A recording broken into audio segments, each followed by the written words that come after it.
ඒ දවස්වල අපි බයින අපිට ගහනවා ලොකු ආදරෝ. අපි බයින කොන්ද කැඩියෝ කගේ. ඒව කියනවා.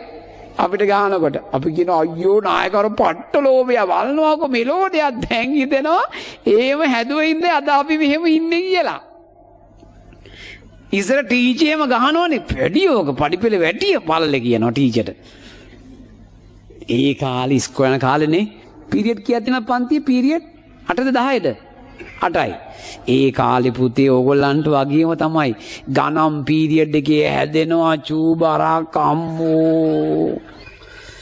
ඒක ඉතින් ඒක ඉංග්‍රීසි පීරියඩ් 12 පාඩ පටන් ගන්න ඒ අත්තනායක ටීචර්නේ ඉතින් ඒ අන්තිම බෙල්ලේ ගානකම් චෝ කරනවා.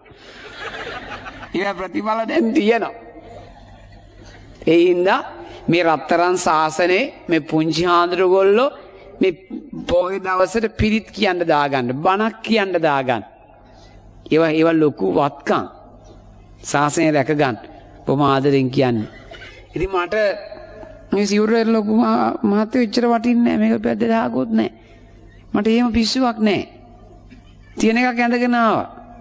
පෙරව ගන්නව එනවා. බාට කැලේ ටිකක් දාන්නේ. ඒක දාන්නේ ඉස්සර බාට දැම්මේ දැන් සීනි. තුවාල නොට්ටේ දොස්තර බයිනෝ.